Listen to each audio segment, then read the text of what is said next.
Olá, pessoal. Como prometido, então, nós vamos falar hoje das rochas sedimentais, quer dizer, sedimentares. São as rochas leves, ou soft rocks. Por isso está o Michael aí, para nos lembrar disso. No hard rock eu coloquei sons pesados também, para ilustrar. Então, as rochas sedimentares são as rochas mais raras de serem encontradas aqui no nosso planeta. Sempre que você encontrar uma rocha, você vai ter 92% de chance dela ser ou metamórfica ou ígnea. Tá? É mais raro você ter uma rocha sedimentar. E essas rochas sedimentares elas são resultado de deposição de materiais. Tanto sobre a superfície da Terra, né, por erosão de uma montanha e deposição numa várzea ou numa planície, ou por deposição marinha, né? Vocês imaginam que existem muitas algas, muitos caracóis, muitos animais com conchas, e tudo quando morre no mar, né, algas e outros organismos vão afundando e vão ficando lá no fundo, e que depois vai formar essas camadas aqui de conchas mortas, né, formando o calcário, que é uma rocha aí sedimentar. Também a moedura, né, a quebra dos cristais de rochas ígneas, como o vidro vulcânico ou depois o quartzo, vai originar areia, depois a areia vai se originar o silt e a argila, e essas rochas poderão ser formadas, né, arenito ou ardósia. A ardósia é mais metamórfica do que sedimentar, mas existe um certo processo de sedimentação também. Na verdade é difícil você separar as rochas metamórficas, pois elas contêm, como as pró-rochas, né, outros tipos de rochas, inclusive ígneas, sedimentares e próprias rochas metamórficas. Então, sempre que você olhar uma rocha metamórfica, lá no meio dela pode ter um pedacinho de sedimentação que ficou aprisionado dentro da rocha. Então não é um tipo de rocha fácil de você discutir. Sedimentar é mais simples, né? Bom, essas rochas elas não ocorrem só aqui no nosso planeta, ocorrem em outros planetas também, como em Marte, tá? Que tem uma figura da Opportunity mostrando rochas sedimentares marcianas, tá? Figura bonita, por sinal. Então elas formam camas, né, estratos, camadas no caso, e são importantes, pois nessas rochas é que geralmente se encontram os fósseis, tá, em paleontologia, por exemplo. Aí tem um exemplo do pré-sal brasileiro, né? O sal é considerado uma rocha sedimentar. Ele está em suspensão na água, mas quando a água evapora ele vai sedimentar. E o Brasil está preocupado em procurar petróleo nas profundezas do pré-sal, camada de rocha que está abaixo da camada de sal no litoral brasileiro.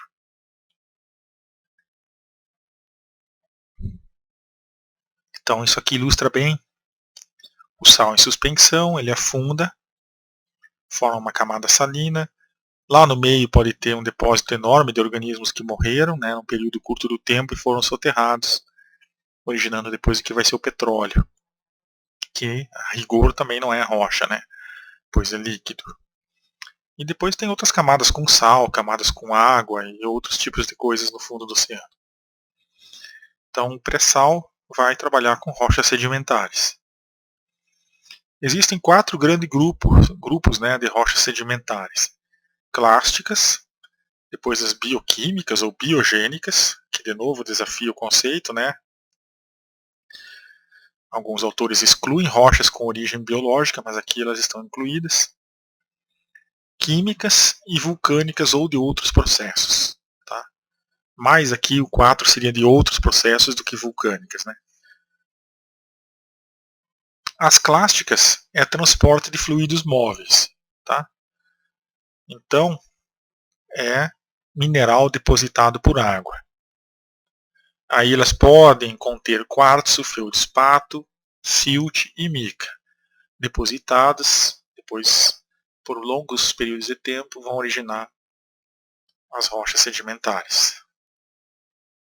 Aí um exemplo de camadas e camadas de minerais depositados formando rochas sedimentares. O caso mais clássico de rocha sedimentar é o arenito, que é essa rocha aqui, ó.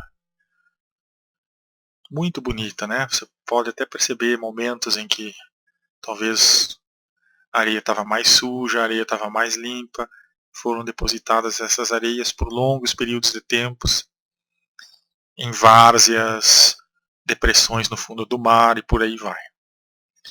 O feldspato ele é muito comum nessa situação presente, né, o mineral, sob a forma de anortosita, que é um tipo de feldspato. Muito comum em rochas areníticas.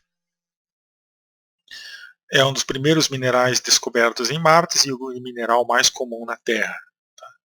No norte do Canadá existe a Terra de Labrador, que é onde tem muito depósito de feldspato.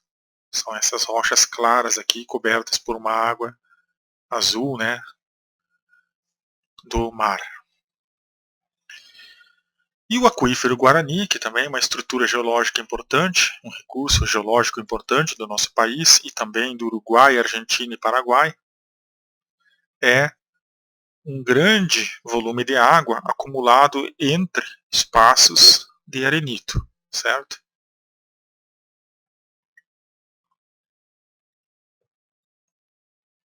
Então imaginem, né, em regiões como Utah, nos Estados Unidos, esses enormes depósitos de arenito que uma vez estiveram ou em alguma depressão de rio ou no fundo do mar, depois foram empurrados por tectônica de placas para a superfície, ou foram erodidos na superfície, né, e evidenciados.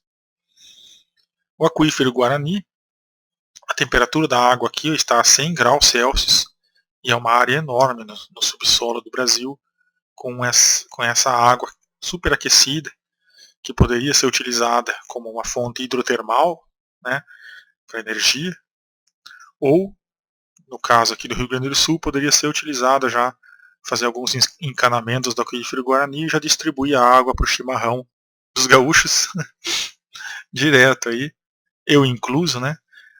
Poderia fazer um tipo de encanamento e distribuir essa água para o chuveiro ou para o chimarrão dos gaúchos, seria bastante útil o aquífero Guarani para aquele povo. Muito bem. Alguns usos do arenito na história humana, vocês podem ver aqui a cidade de Petra, na Jordânia, que na verdade é escavada não numa pedra tão dura, mas no arenito, que é uma rocha mais maleável, né?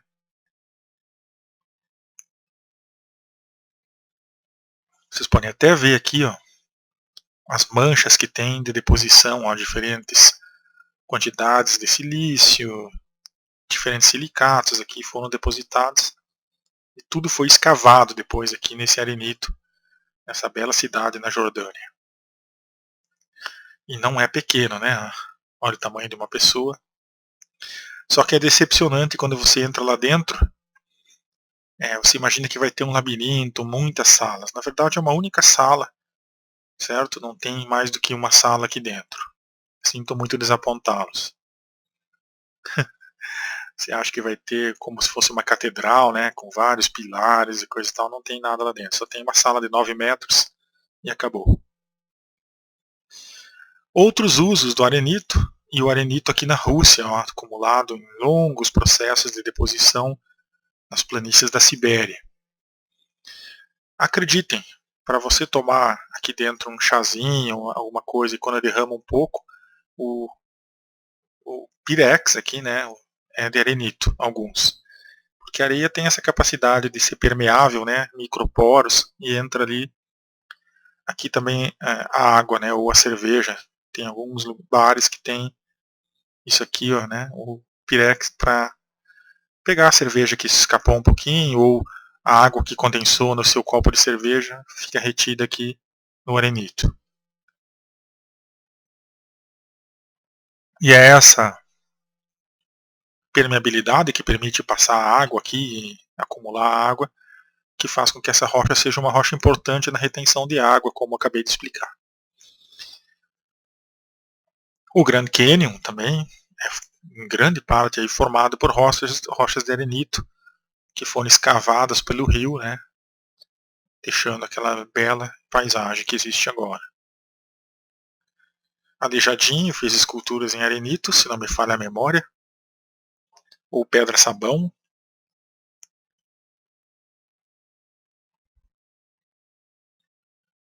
E o arenito tem sido usado para utensílios domésticos também há muito tempo, em civilizações mais antigas. Para entender as escalas dos grãos, e talvez isso é uma coisa que eu já devia ter explicado um pouco antes, eu já falei de argila, falei de silt, falei de cascalho, falei de várias coisas, e estou falando de areia, né, que é o principal formador do arenito.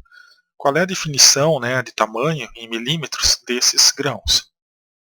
Nós temos que observar aqui em milímetros, 50 milímetros o que é? São os pebbles, né, os cascalhos aqui. Então de 50 milímetros até 1 milímetro ou 2 milímetros são cascalhos com grão bastante grande. Depois vão ser cascalhos bem finos aqui. Ó, tá? A areia mesmo ela tem que ter 2 milímetros aqui. Ó. Olha onde está a seta branca. Até 0,08 milímetros. O silt pega essa parte aqui, né, e vai adiante. E lá no final nós vamos ter menor do que 0,00 alguma coisa de areia, de silt em milímetros, a argila. Certo? Então aqui está o nome deles, né, não muda muito, areia e silt. E lá embaixo a argila, deixa eu ver aqui, menor que quanto é a argila? Apareceu ela lá, ó, clay. A argila é menor do que 0,004 milímetros. É quase a milésima parte, né, do milímetro do tamanho do grão de areia. Pega um grão de areia e divide em 1000 partes, você vai ter um grão de argila. Entendido? Mais fácil de entender assim, né? Então, as rochas de deposição podem originar sedimentares, a areia pode originar o arenito, e a mud rock, que é a rocha de lama, né, é uma compactação, né, uma deposição, uma sedimentação de silt. Quando a compactação e deposição é de cinzas vulcânicas, depois ocorre também o metamorfismo, vai ser ardose. Mas também existem alguns tipos de ardose, entre aspas, formados pela sedimentação de argila. Tá? Uma sedimentação de argila pode originar uma outra espécie de, eu não sei se é rocha, mas é chamada de laterita, que ocorre no nordeste do Brasil, né? Que é argila altamente compactada. Né? Matacão, é chamado de matacão também. Eu não teria ousadia de chamar de rocha, mas vou chamar de laterita. Tá? E aqui, a própria água é que depositou, né? E depois escavou essas imensas paisagens de arenito ou de rochas de lama de silt, que é o Grand Canyon. Eu só vi de cima o Grand Canyon, nunca cheguei a ver aqui, por exemplo. Só passei por cima, infelizmente. Lá dentro, né, dessas chuvas torrenciais acontecem em estados até distantes e vão sendo levadas por esses caminhos e vão corroendo aqui o arenito, e até o vento também circula aqui dentro. Sol, noite, dia, frio, calor. Lentamente isso aqui vai sendo levado embora e formando o Grand Canyon. Tá? Embora tenha teorias que o Grand Canyon tenha sido formado num período mais curto de tempo por um grande alagamento de degelo na última era geológica. Mas há controvérsias. Se alguém for visitar isso aqui, né, muito cuidado para não ficar preso aqui, principalmente como no filme 120 horas. Quem já viu esse filme sabe do que eu estou falando. A pessoa foi escalar aqui, caiu para aqui, ficou presa com uma pedra em cima da mão que caiu depois. E o cara teve que fazer coisas bastante estranhas para sobreviver. Então, ao visitar locais assim, não banque o bobo, né? De subir lá em cima, ficar empurrando coisa, é que você pode se dar mal, tá? Essas eram as rochas sedimentares clássicas. Agora nós vamos falar das rochas sedimentares bioquímicas. Como exemplo mais claro, né? Nós temos o calcário. O calcário, que a gente conhece hoje, ele pode ter até 800 milhões de anos. Então ele foi formado há muito tempo atrás, né? Com a deposição de restos de conchas, como eu já falei, né? E outras substâncias aqui em conjunto. Tá? Inclusive óxido de silício, que é a coisa mais comum no planeta, como produto aí, subproduto da biologia das diatomáceas, que são algas do reino cromalveolata, que a gente vai falar a seguir. Tá? O calcário, como a gente já falou, é o CaCO3, né, caco, é solúvel em água. E é muito comum aqui em Minas Gerais, onde eu estou gravando essa palestra, chamado das regiões kársticas de Sete Lagoas, né, a Mata Seca de Calcário, aquela região próxima a BH, onde tem as cavernas mais bonitas do Brasil, e também região pouco estudada. Né. E aqui um grande depósito de mármore, né, que é depois o calcário metamorfizado. Tá.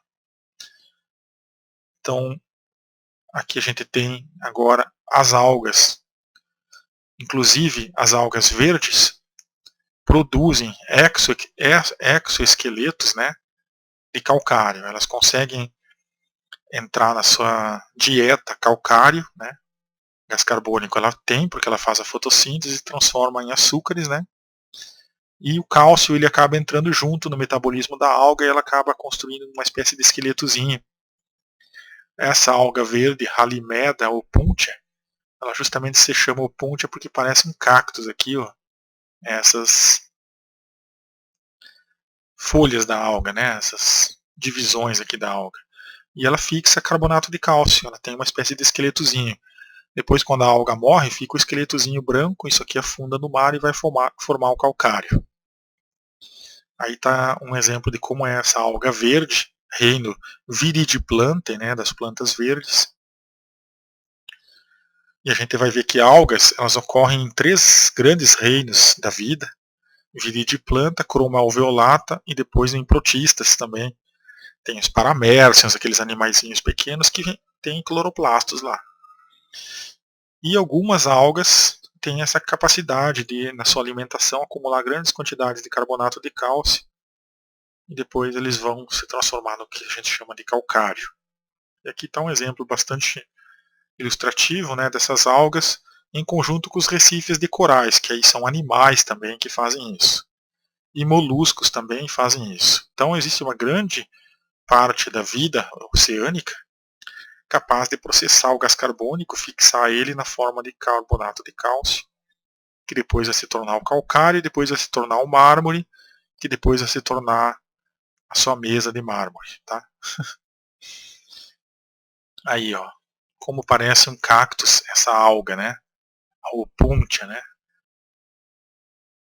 E aí a opuntia, para ilustrar para vocês o paralelo, né? Essa aqui também é uma alga verde, né? E as algas vermelhas também têm essa capacidade, que também está no reino Viridiplantae. São algas com cloroplastos, mas também apresentam aqui, no caso, rodoplastos, melhor falando, que fazem a fotossíntese usando um outro comprimento de onda. Uma coisa que as pessoas não lembram muito bem ou precisam estudar é que a fotossíntese não é somente com clorofila que ela é feita, existem outras clorofilas além da clorofila comum que a gente conhece, tem pelo menos 4 tipos de clorofilas, e não é só o comprimento de onda verde que é utilizado pelas plantas ou pelas algas para fazer a fotossíntese. Existem também os rodoplastos, além dos cloroplastos, que fazem a fotossíntese usando um outro comprimento de onda energético para fixar aí a produção do açúcar, né, a partir do gás carbônico. E essas algas elas secretam, junto com os corais, carbonato de cálcio. Tá? São essas aqui as algas vermelhas. Ó. Devido à cor dos rodoplastos, um tipo alternativo de cloroplasto para fazer um tipo alternativo de fotossíntese. Muito embora elas sejam classificadas como do reino das plantas verdes. Tá? Novamente aí. Aqui sim, nós estamos no reino cromalveolata, que é um outro reino completamente diferente do reino das plantas e dos vegetais. Um reino à parte que trata de muitos organismos pequenos, inclusive das algas diatomáceas. São algas capazes de fixar silicatos também. Tá? Tudo isso vai se unir no final das contas e formar as rochas sedimentares e depois o calcário, né, no caso, e depois o mármore. Aí, ó, uso clorofila A e C, fucoxantina, crisolaminarina, que dá cor diferente a elas. E a parede celular contém sílica, por isso que elas têm essas formas geométricas. São praticamente algas que fazem fotossíntese, mas que a fotossíntese também é diferente, né? E tem as paredes celulares cristalizadas, tem cristais aqui, é quartzo, isso aqui é quartzo, ó, na parede celular de uma alga. Só que por que a alga não quebra, não morre? Porque é unicelular, então esse cristalzinho é muito pequeno, ele consegue sofrer as reações físicas, reações químicas e físicas aí, de modo a não impedir a vida. Tá? Então existe vida com base em sílica, certo?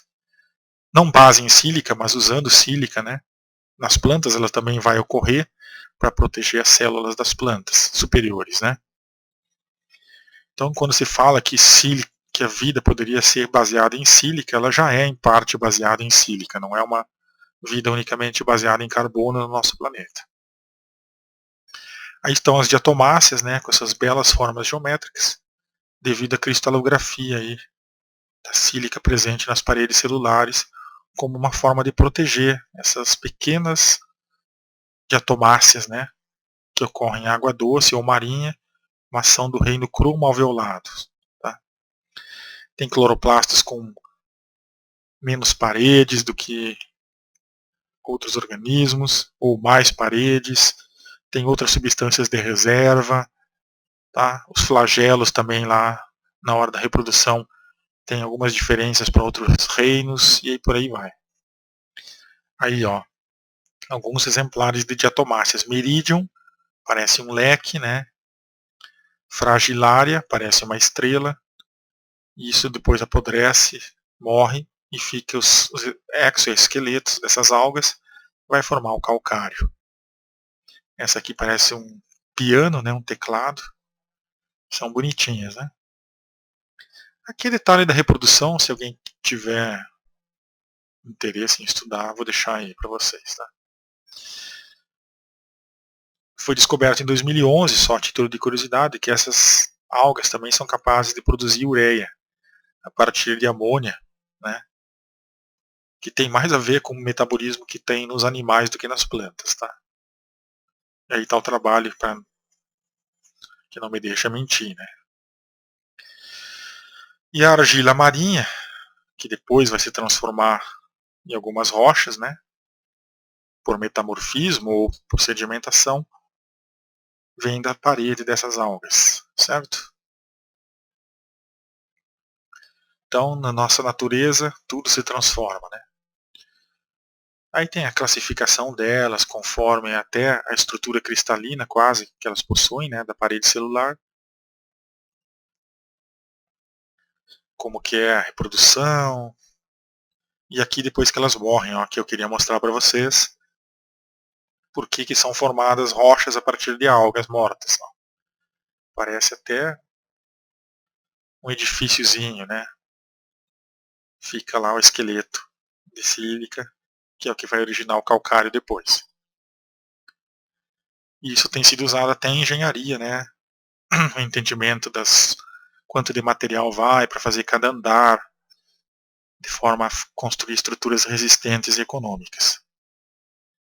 Aqui a região de Lagoa Santa, né, o Karst mineiro, ali perto de Sete Lagoas, que é uma região onde se encontra muita rocha sedimentar, que a gente pode ver aí o calcário, né? E também mostrar outros processos de formação de rochas, que é a formação das rochas a partir da deposição pela água, né? Vai caindo a água e vai ficando pequenas quantidades aqui, até o momento que isso aqui vai crescendo as estalactites, né? Então aqui a gente já volta um pouco à fase clássica para relembrar, né? Estava falando de deposição biológica, deposição, e agora voltamos à deposição clássica. E aqui, se vocês quiserem se aprofundar sobre o karst mineiro, acessem esse Instituto do Karst. Vai ter várias coisas lá para vocês lerem e se informarem como que é essa região toda. E cuidado também, se um dia você for construir ali perto de Sete Lagoas, pois abaixo das terras pode ter isso aqui. Aí você faz a sua casa e a casa afunda. Tá? Então, se alguém está se perguntando para que serve todas essas palestras, serve para você também conhecer as regiões do Brasil onde você pode construir sem a sua casa depois se transformar num enorme buraco, porque você construiu em cima de uma caverna. Tem a utilidade pública aí, a aula de hoje, certo? Aí Sete Lagoas, ó, uma região com muitas cavernas, inclusive essa aqui que é considerada a caverna mais bonita do Brasil, né? Está lá em Sete Lagoas. Depois tem a lagoa aqui, como que é o nome mesmo? Lagoa Santa, que é um lugar para banhistas, tá? E aqui, mais uma vez, mostrando um calcário, tá? Uma rocha aí formada por restos de animais. Vocês podem ver até aqui, ó, o tamanho da régua, né? E as conchinhas lá, ó, cimentadas aqui, provavelmente pelos pedaços minúsculos das algas, as conchas maiores. Isso é um calcário que ainda não sofreu metamorfismo, não se transformou ainda em mármore. Olha que bonitinho. Logo no começo da colonização do Brasil, esses calcários aqui eles eram quebrados e usados como tijolos para fazer casas ali naquela região de Cananéia, que é onde existem algumas casas mais antigas do Brasil ainda em pé. Visitem também Cananéia. Muito bem, mais calcário, mais calcário. Aqui o chert, né? Que também é uma rocha associada aí à sedimentação, pode ocorrer, né? E aqui mais uma visão de como ficam essas rochas de calcário. Ó. Você consegue até estudar quais poderiam ser os organismos que viveram 800 milhões de anos atrás, 500 milhões de anos atrás, conforme você vai cavando na rocha. Então aqui tem um link importante com a paleontologia nessas rochas aqui. Tá? E depois o metamorfismo aí, ó, o que é capaz de fazer com aquela massa de conchas. Tá? Imaginem as forças titânicas, como eu estava explicando em outras palestras, que originaram essas rochas aqui. As rochas sedimentares químicas é o terceiro grupo que eu gostaria de falar para vocês. Né? É aquelas soluções que são precipitadas. Né? Por exemplo, o carbonato de cálcio ele pode estar solúvel em água, né? Uma água que foi acidificada, ele vai quebrar ele as moléculas de hidrogênio vão quebrar aqui, ele vai ficar solúvel, depois essa água vai evaporar, ele vai voltar a ser precipitado, né, o carbonato de cálcio. Ele vai voltar a ser uma pedrinha. Né? Aí o que acontece com o carbonato de cálcio? Sedimentação química. Geralmente o processo é evaporação da água. Né? E aí novamente esqueletos de alguns animais ou plantas que estavam aí dentro também. Aqui, mais um exemplo de rochas sedimentares químicas, né? O sal, é um grande exemplo. O sal está solúvel em água, depois alguns lagos que estavam no fundo, né, do mar, eram pequenos oceanos, subiram, ali na região do Chile, tem coisas assim, né, coisas que estavam muito para baixo da terra, depois com a elevação dos Andes subiu, a água toda evaporou, ficou o sal. São as chamadas salinas, né. Os Andes têm um erguimento muito grande da placa, né, a placa está sendo erguida, e aí estruturas que estavam no fundo do mar, onde tem muito sal, né, ficaram expostas agora, finalmente. E aí algumas brincadeiras que os turistas fazem, né, nesses desertos salinos, ilusões de ótica. Claro que a pessoa está muito longe lá, e do jeito que a foto foi tirada, parece que a pessoa está erguendo as outras. Aí também, ó. Isso aqui é provavelmente na Bolívia, no Chile tem essas salinas. Silvita é o cloreto de potássio, também é uma rocha sedimentar química formada por esses processos. Tá? Aí está a imagem. Cloreto de potássio. Evaporou a água, ficou cloreto de potássio. É um tipo de sal. Né? A barita, sulfeto de bário, também uma química parecida. E uma beleza excepcional também. E aqui as incrustações, né? Deposições ao longo de muito tempo, vai formando essas bandas devido a pequenas poluições aí no sulfeto de bário, outras substâncias. Né? Aqui ela na forma cristalizada, tudo baso, né? Sulfeto de bário. Uma forma boa de decorar, né? Se alguém quiser decorar, que eu não gosto muito de ensinar, mas pessoas têm que aprender, não decorar. Mas se alguém quiser estudar, o carbonato de cálcio é caco, o sulfeto de bário é baso. Dá para formar algumas palavrinhas, né? Com eles. E aqui um lugar onde ainda a água não foi totalmente tirada do sistema, né? Está evaporando ainda, depois que evaporar tudo vai ficar alguma rocha sedimentar ali formada. Quais são os minerais associados, a título de curiosidade? Só vamos ver o tempo. O seixo, tá? O seixo é um caso aí. Ai, ai, ai. Quase que deu um travamento aqui. Sobrevivemos. O seixo são, naquela tabela de classificação de partículas, são as maiores partículas, maiores que a areia, né? Contém vários tipos de rochas aí, inclusive rochas sedimentares, né? Aqui tem imagens de seixos formados em Marte, aqui, tá? Então existem processos geológicos que a sonda Curiosity descobriu em 2012 que não são processos geológicos exclusivos do nosso planeta. Ocorrem também em outros planetas, como Marte. O que nos leva a crer como se formam os seixos aqui na Terra, né? Geralmente pedras que vão rolando, rolando, rolando pelas ondas do mar, pelo movimento dos rios, até formar essas superfícies mais arredondadas, né? Depois elas podem ser compactadas e originar os cascalhos, né? Mais sedimentados. Nos leva a crer que já existiu água em Marte, né? Para produzir esses seixos. Mas isso é um pouco especulativo, tá? Aí, ó, o seixo marciano em escala. Lá estão eles, ó. Aqui também. Seixos e areia negra são indícios da presença de ouro. Tá? Então aqui tem uma praia, ó, com seixos e areia negra, lugares onde pode ocorrer a formação do ouro. Muito bonito isso aqui. Eu morei numa cidade no Rio Grande do Sul chamada Uruguaiana, e na beira do rio tinha muito seixo. Tá?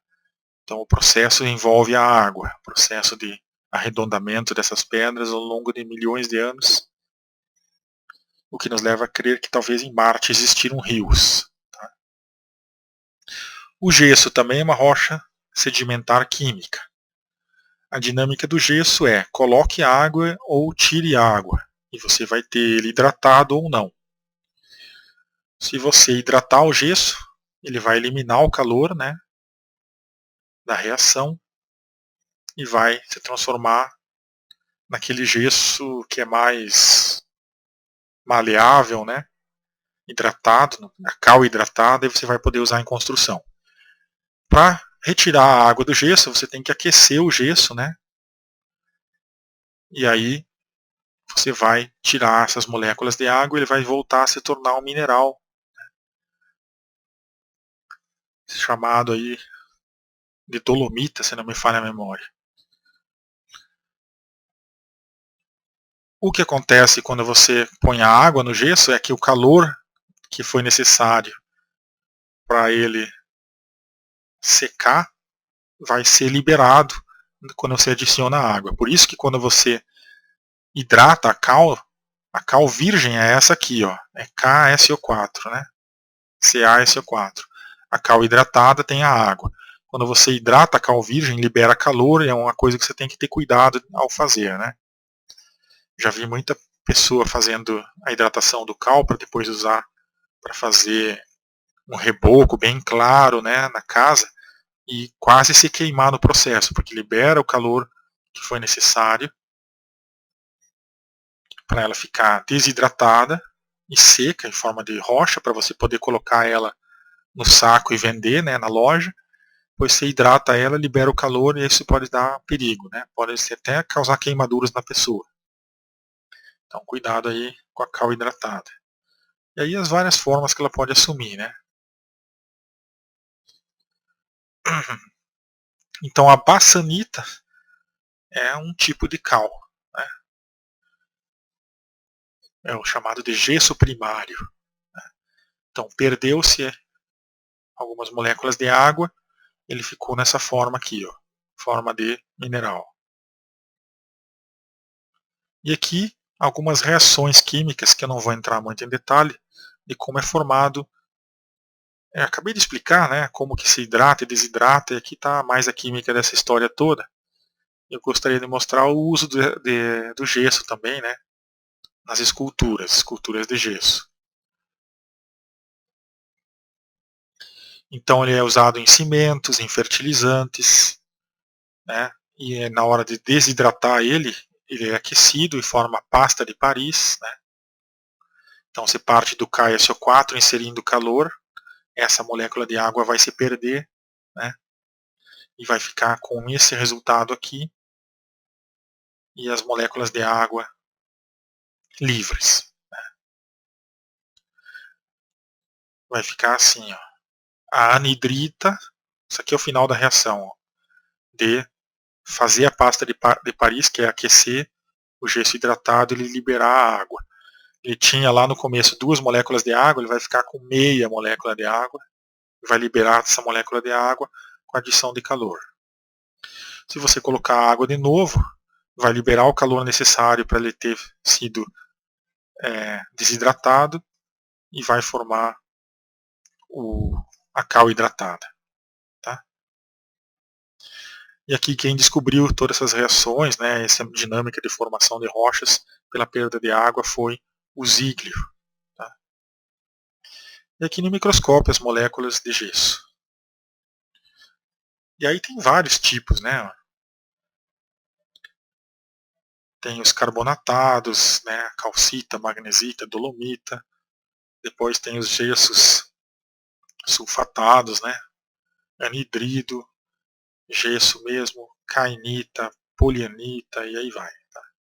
Vai mudar só a fórmula, o estado de hidratação, alguns são mais hidratados do que outros, ó.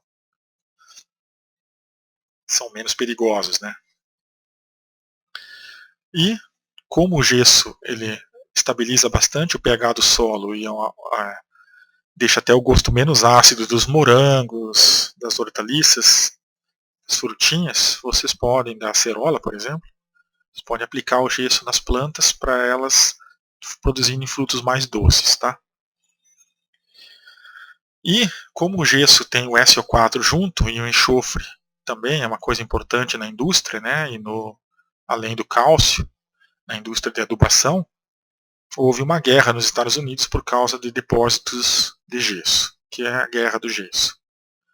E aqui está o alabastro, né, que é um tipo de gesso, que é o sulfato hidratado de cálcio, que é muito utilizado depois para preencher moldes e formar bonitas esculturas.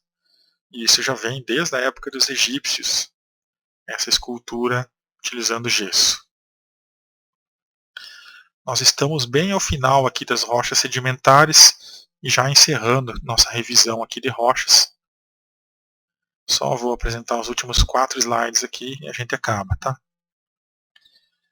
Aí está então o gesso. Caso, ponto, água, hidratado. Aquece, a água some, ele fica um cal virgem. Tá? Adicionando a água, ele vai liberar o calor, você pode se queimar e ele vai voltar a esse estado hidratado. Aquecendo num forno, esse hidratado ele vai perder a água, você vai inserir calor, para a água sair fora, ele vai ficar energizado, vai se tornar cal virgem. Tá? E aqui em alguns lugares no mundo onde existem os cristais, ó, ele é bem raro de ser encontrado, é claro, nesse tamanho, né, e na forma cristalina, mas ele existe. Os imensos cristais de gelos aí, que são atração turística no... qual país? Não lembro. E aqui as bandas de gesso, ó, às vezes ele se forma em pequenas bandas também. Tá? Aqui, ó, né, se formou, provavelmente aqui já foi fundo do mar em algum momento. Aí tem enxofre, que dá o tom amarelado quando muito presente, né? Aí alguns pequenos seixos de gesso. E aqui os cristais de gesso recordistas em tamanho no mundo. Tá? Eu acho que fica na França isso, não tenho certeza. Aqui é uma pessoa, ó, ó o tamanho. E aqui o que, que acontece com uma planta sem gesso e depois com gesso aplicado. Não cal virgem, né? Não vai aplicar cal virgem no solo, aplica ele hidratado. Senão você vai matar a planta. Cresce bem a planta, produzem frutos doces. É um dos corretores de pH do solo utilizados para produzir morangos doces, acerolas doces, menos ácidos, né? Certo, pessoal? Revisamos aí em 5 aulas, se não me falha a memória, todo o processo de formação do planeta, das rochas ígneas, metamórficas e sedimentares. Todos os minerais e rochas associados, alguns processos de formação, em resumo, né, o que eu estou falando agora, e aplicações práticas de todos os minerais, rochas e elementos químicos, tanto na agricultura como na arte, na arquitetura e etc. Então fiquem com isso na mente de vocês, não esqueçam, né? E um grande abraço aí quando vocês forem viajar, lembrem de sempre quando você vai viajar para um lugar, estuda o lugar antes, para saber exatamente o que você vai encontrar, né? E a diversão vai ser maior quando você sabe o que vai ver na cidade onde você vai visitar. Senão você não, sua visita vai ser uma visita de pouco aprendizado. Até a próxima então.